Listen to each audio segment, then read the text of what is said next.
Quand on regarde un petit peu les traités qu'il existe sur les lignes de la main, et plus particulièrement sur les lignes générales, il y a pas mal de glissements. Certains vont dire qu'il y a 3 lignes principales et d'autres 4. Cette quatrième ligne, elle pose souvent débat, parce qu'on considère qu'elle est générale ou qu'elle est principale parce qu'elle est dans la plupart des mains. Mais c'est pas totalement vrai. Si vous regardez un petit peu dans le cœur de votre main, vous pouvez remarquer que vous avez généralement 3 lignes principales. La fameuse ligne de cœur qui se trouve tout en haut, la ligne de vie qui se trouve tout en bas et qui contourne le pouce, et la troisième ligne qui est la ligne de tête et qui sépare souvent la main en deux de manière très horizontale, qui se trouve entre les deux. C'est les 3 lignes principales. Mais quand on parle de ligne de la main, comme je vous disais, il y en a souvent une quatrième qui apparaît, qui est tout simplement la ligne de destin. Et cette ligne, on l'a déjà légèrement évoquée, c'est celle qui part du majeur, hop, et qui redescend souvent très droit. Elle plonge vers le poignet, alors bien évidemment il peut avoir quelques variantes, qui part plus ou moins entre le majeur et l'annulaire, ou le majeur et l'index, ou avec des embranchements comme ça, et qui va redescendre à des endroits un peu différents, ou sur la percussion, ou sur la ligne de vie, et ainsi de suite. Il y a plein de variations vraiment très très différentes. Donc si on regarde un petit peu, on se rend compte que bon, cette multiplicité d'informations, on sait pas trop quoi en faire. On sait que cette fameuse ligne de destin existe dans certaines mains, mais pas dans toutes, et on peut se poser vraiment la question. Pourquoi parle-t-on de ligne de destin? Qu'est-ce qu'elle veut vraiment évoquer? Qu'est-ce qu'elle va nous apporter? Quand on parle de ligne de destin, c'est souvent on se dit bon ça parle de notre destinée, s'il y a une coupure, il y a un risque, et si elle s'arrête brutalement, ça sent pas très bon, c'est même ça sent le roussi. Eh ben pas du tout.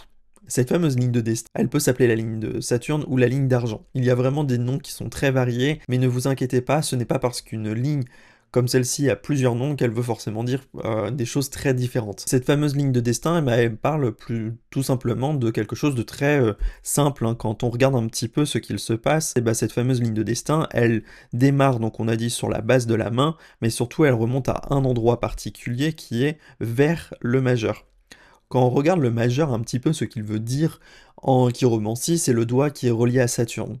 La fameuse divinité qui est très matérielle, qui parle du temps qui passe, qui parle aussi des finances, ce sont les 3 principales caractéristiques du coup de cette ligne qui va vers le majeur, vers Saturne. Donc ça parle à la fois du temps qui passe, donc du destin, et aussi des finances, de la partie matérielle, et de tout ce qui est relié à ça finalement. Donc une ligne de destin, elle peut tout simplement se marquer sur la main pour évoquer ces différentes sphères-ci. Mais je voudrais vous rassurer tout de suite. Ce n'est pas parce que ça parle de destin et que vous avez une coupure dessus que ça veut forcément dire que tout est foutu et que vous risquez de vous retrouver face à un mur. Au contraire, une ligne de destin, en fait, c'est une ligne secondaire. Et comme toutes les lignes secondaires dans une main, elles n'apparaissent pas forcément. Et même une ligne qui n'apparaît pas est plutôt bon signe. Parce que souvent, quand une ligne ou un signe est indiqué, ça veut dire que c'est quelque chose qui porte de l'intérêt dans la vie de la personne. Une ligne de destin qui est marquée peut parler d'un intérêt pour le côté très matériel ou financier, ce qui se comprend dans notre monde parce que nous avons tous besoin de ça pour vivre, et ça va être beaucoup plus marqué dans certaines mains qui parleront de personnes qui ont besoin de ça pour pouvoir se sentir un petit peu plus vivre, ou tout simplement parce que ça va faire partie d'un effort majeur dans le cursus de la vie. Alors, je vais pas partir dans des cours métaphysiques parce que ce n'est pas le sens de cette vidéo et ça n'apporterait pas grand-chose, mais juste une ligne de destin qui est absente vient souvent dire que c'est quelque chose qui roule en fait. Le côté matériel et financier ne va pas avoir une influence majeure dans la vie, dans le sens où les choses vont se faire dans l'ordre facilement, où ça va être un petit peu plus simple, et que finalement c'est quelque chose qui roule, hein, qui est tracé, et dont on ne parlera pas par la suite de notre vie. Voilà, ce n'est pas l'effet majeur. Par contre, il y a de nombreuses personnes qui ont quand même une, voire plusieurs lignes de destin. Et quand on regarde un petit peu, finalement, ça peut apporter énormément d'indications sur la vie de la personne. Et pour ça, j'aimerais évoquer la ligne de destin d'une personne que j'ai remarquée, que je trouvais particulièrement intéressante. Quand on regarde un petit peu cette ligne de destin, on voit qu'en fait, il n'y en a pas qu'une seule. On a dit cette fameuse ligne part du majeur et redescend souvent vers le poignet. Donc on devrait avoir une ligne en fait qui devrait arriver entre les deux. Mais quand on regarde un petit peu, qu'est-ce qui se passe? Et bien cette fameuse ligne de destin, hop, elle commence effectivement sous le majeur et elle redescend ici comme ça. On voit qu'il y a une seconde petite fourche ici, qu'elle est légèrement coupée là, et surtout que l'on en a une deuxième. Hop, ici, qui est recoupée ici, là, et qui a une seconde ligne ici. Voilà, donc c'est une ligne de destin qui est un petit peu plus intéressante que la normale. Je veux pas dire qu'il y en a qui sont moins intéressantes que d'autres, mais là, on voit bien qu'il y a une forme de fracture et du coup qu'il peut avoir des indications très différentes. Quand je vous disais qu'une ligne de destin peut avoir de nombreuses informations différentes, bah c'est bien le cas. Alors quand on regarde un petit peu ce qu'il se passe sur cette ligne, qu'est-ce que l'on peut voir au premier abord? Déjà, on voit que bon, il y a deux grandes lignes différentes. Il y a celle-ci qui se trouve à droite et qui repart vraiment sur la percussion, donc euh, sur la zone de la Lune, et qui va plus parler de l'imagination, de la partie très créative, de la partie en fait où on travaille par sa pensée, par sa création. Et on en a une seconde qui est en parallèle de celle-ci et qui se trouve un petit peu plus vers Vénus, donc plus vers les émotions, vers la partie liée aux passions aussi, hein, parce que Vénus est une divinité passionnée qui aime les choses agréables de la vie, mais surtout qui le fait par plaisir. Et quand on regarde un petit peu la différence qu'il y a entre les deux, on se rend bien compte que cette personne a eu tout simplement plusieurs activités d'une part, mais surtout que ce sont des activités qui sont faites avec un intérêt créatif, imaginatif, pensif aussi, et cet ensemble de lignes vient de vraiment marquer ça. Ce qu'il y a vraiment d'intéressant, je trouve, ici, donc il y a cette première fracture que l'on voit sur la zone sur la zone de la Lune, qui va parler plutôt d'une coupure où il y a sûrement eu une pause sur une première partie de carrière. Pourquoi ça? Bah parce que la ligne de destin, elle se lie du bas vers le haut. Et quand on regarde un petit peu ce début de carrière, on voit qu'il y a eu une fracture ici. Alors là, on va pas exactement bien voir la ligne de tête parce que du coup, j'ai fait des marques dessus. Mais ça pourrait correspondre la zone à peu près à la petite croix qu'on trouve ici. Donc une période où il y a peut-être eu une carence, quelque chose parce qu'il y a eu un pépin dans sa vie personnelle, où il y a eu besoin de se mettre en retraite, faire une pause, de se remettre en question et voilà, de savoir un petit peu vers où on va, qu'est-ce qu'on fait. En regardant un petit peu cette ligne, on voit bien hein, qu'il y a des incidences un petit peu différentes parce qu'il y a vraiment ces deux voies qui sont parallèles et que ça amène sûrement à plusieurs activités. Alors pour connaître un petit peu la personne, il y a des activités qui sont très créatives, c'est même une personne qui fait de la photo, hein, c'est son métier, donc forcément il y a une grande part de créativité. C'est une personne qui est à son compte aussi, on le voit parce que ses lignes de destin sont très très marquées, très renforcées, et quand on regarde un petit peu, bon bah il y a plusieurs sources de revenus qui peuvent venir. Parce que bon, il y a plusieurs petits affluents, donc ces affluents, ça pourrait être ces petites lignes là que l'on voit, voilà. Et il y a cette seconde ligne là qui, hop, juste ici, qui montre qu'il y a un deuxième sens, un deuxième intérêt qui doit arriver, alors qui peut revenir à la fois du revenu du conjoint ou de la conjointe, qui pourrait être une seconde source de revenus, même si là je pense que c'est moins le cas parce qu'une seconde source de revenus serait marquée légèrement, elle serait légèrement différente, elle serait un petit peu plus drainée.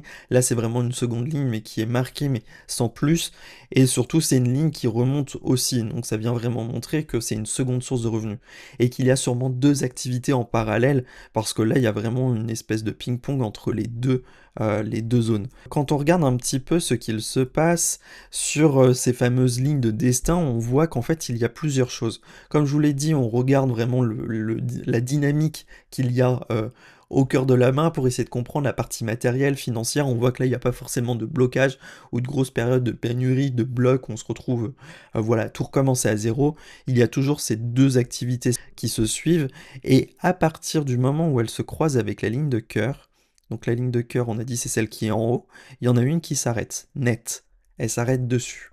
Et il y en a une seconde qui remonte un petit peu plus. Ça parle d'un changement, un changement de cap qui arrive vers 50 ans.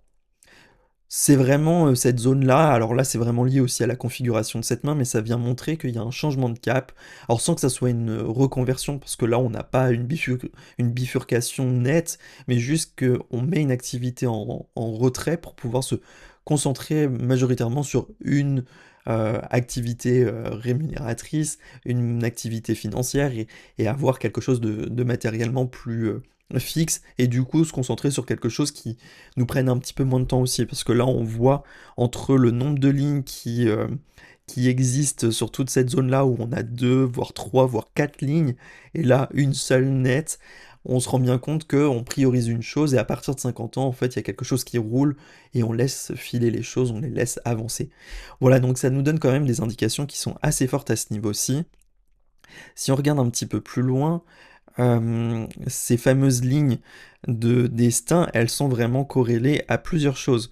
Donc on a dit que en fonction d'une petite croix qu'on voyait hein, sur la ligne de tête, on peut se rendre compte que là, ça peut parler d'une carence qui se trouve un petit peu plus bas, mais il y a également d'autres choses. Là, on voit que, hop, la ligne de destin, elle est un petit peu coupée, et il y a vraiment une espèce de, une forme de chevauchement, un tresseau comme ça qui arrive entre la ligne de tête et la ligne de cœur, qui vient aussi montrer d'autres indications sur le fait que la personne a sûrement eu entre 35 et 50 ans une remise en question forte sur son travail, sur sa manière de faire pour sûrement être plus productif aussi, parce que là, la façon dont c'est coupé et la direction qu'a pris ce morceau-là, donc je parle vraiment de ce petit morceau-ci, il est plus dirigé vers le monde Jupiter, donc ça montre qu'il y a besoin d'un petit peu plus de reconnaissance pour attirer aussi un petit peu plus d'argent, et ça pourrait correspondre à quelque chose d'autre qui s'est passé sur un autre événement de la vie de la personne.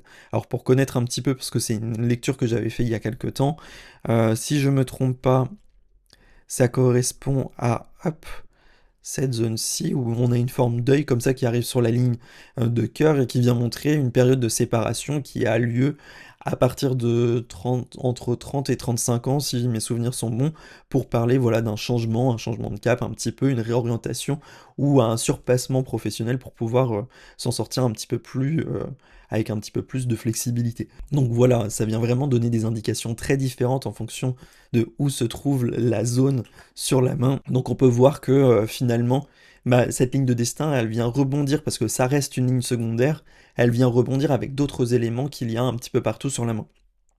Là, je n'ai pris qu'une seule des deux mains, donc vous n'avez pas toute l'histoire, vous n'aurez pas forcément tous les détails dessus. Comme je l'expliquais dans plusieurs vidéos, on a besoin d'avoir les deux mains pour pouvoir faire un bon comparatif et d'avoir une analyse complète. C'est vraiment en regardant les liens entre chaque élément que l'on peut comprendre exactement ce que veut dire une ligne de destin ou pas. Et quand on regarde un petit peu cette fameuse ligne de destin, on a vu qu'elle pouvait prendre des directions qui sont différentes. Donc pour vous expliquer un petit peu de comment ça se passe, finalement on a dit que principalement la ligne de destin est droite, mais elle peut prendre des directions très variées. Donc là quand elle est droite, en fait c'est un avenir qui est professionnel, qui est tout tracé, mais si ça prend des directions un petit peu différentes sur la finalité, donc que ça aille du côté entre la jonction entre l'index et le majeur, ça montrera qu'il y a un côté un petit peu plus intéressé financièrement et de reconnaissance aussi, de valorisation de son travail. Donc c'est un travail qui va être mérité, des finances qui vont arriver avec un mérite extérieur aussi, parce qu'il y a un gain comme ça qui vient par de la reconnaissance. Clairement, un chanteur, une chanteuse, ça pourrait être ça. Il n'y a pas que des superstars hein, qui ont ce genre de main, bien évidemment, ça peut être aussi ça peut aussi être quelqu'un qui travaille dans la vie politique ou dans la vie sociale, voilà, où il va avoir la reconnaissance des autres.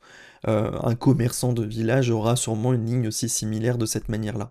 Et la ligne qui a une jonction comme ça qui vient un petit peu, ça montrera aussi une direction qui est un peu différente parce qu'il y a et de la matérialité financière ici, mais il y a aussi une forme de passion, de reconnaissance extérieure, mais qui peut venir plus par du savoir-faire donc qui va être un petit peu différente du commerçant ou de la célébrité. C'est vraiment des petites distinctions comme ça que l'on peut avoir, mais qu'il va falloir vérifier avec d'autres signes. Et la ligne de destin, de où elle commence, ça va aussi nous donner des directions différentes. Donc si on reprend sur la partie de la percussion, donc la partie extérieure du poignet comme ça va être une valorisation professionnelle qui va plus arriver grâce à des ressentis intuitifs, de la créativité, de l'imagination, alors que si ça vient de quelque chose qui arrive plus du pouce, ça va nous donner des indications sur une réussite professionnelle qui va plus arriver grâce à quelque chose de passionné, de culinaire peut-être aussi, on peut avoir des saveurs hein, qui viennent par ce biais-là, mais aussi par un travail qui est transmis par le savoir-faire familial, parce que Vénus reste quand même la mère, voilà, donc on transmet un patrimoine familial, donc ça va vraiment donner des indications différentes, et on peut avoir des lignes hein, comme ça qui viennent comme des affluents, des confluents dessus, et par exemple si sur cette ligne de destin général on a une seconde ligne alors, je vais vraiment la faire comme ça. Donc là, elle est vraiment, elle est reliée. Ça peut aussi parler tout simplement d'un côté financier qui arrive par le biais d'un partenaire. Parce qu'on a notre partenaire qui nous soutient de vie et du coup ça amène un apport financier complémentaire à notre projet professionnel ou tout simplement dans le quotidien. Voilà, donc c'est vraiment ce détail d'information qui va nous donner des indications. Et comme on peut le voir, hein, cette ligne de destin, dans la datation, eh ben, il va vraiment falloir faire un comparatif avec les autres éléments pour voir si il y a un signe, par exemple, qui se trouve ici, va répondre à quelque chose qui va se trouver un petit peu plus bas sur la ligne de destin, et ainsi de suite. C'est vraiment un jeu de ping-pong. Ça, bien évidemment, vous pouvez le voir par vous-même, avec une lecture approfondie et surtout une connaissance de l'ensemble des signes de la main. Sans avoir tous les éléments, vous allez vous y perdre, vous n'allez pas vraiment savoir quoi regarder, comment et surtout qu'est-ce que vous allez pouvoir en faire derrière. Parce que bien évidemment, on peut parler de personnalité, mais on peut aussi parler d'événements financiers, d'événements futurs ou présents. C'est vraiment le but de la lecture des lignes de la main, c'est d'avoir une vue générale. Et pour ça, ben, vous pouvez avoir des détails par vous-même dans le cœur de votre main. Et si vous voulez vraiment comprendre les signes que vous avez dans votre main, bah vous pouvez aussi avoir des mini trucs comme ça qui permettent de comprendre des détails un petit peu croustillants. Pour ça, bah, ces mini trucs, on peut les trouver ou dans des livres, mais bien évidemment c'est un petit peu mélangé, on ne s'y retrouve pas, ou par le biais de secrets de professionnels qui se transmettent des uns aux autres. J'en ai collecté 7 que j'ai vus au cours de mes consultations, mais surtout de transmission d'autres professionnels, et j'en ai fait une suite d'emails que je vous propose. Pour recevoir ces fameux mini-trucs de chiromancien pour lire les lignes de vos mains, il suffit de cliquer sur le lien en barre de description et vous les recevrez directement dans votre boîte mail. En tout cas, j'espère que vous aurez un peu mieux compris cette fameuse ligne de destin, que ça vous aura donné des détails intéressants. Si vous avez une ligne de destin ou pas du tout, dites-le moi en commentaire pour voir un petit peu ce que vous avez pu percevoir, si vous avez des informations qui collent avec votre vie, et je vous y répondrai volontiers en vous donnant quelques petits détails supplémentaires. Et je vous dis à très vite dans une nouvelle vidéo.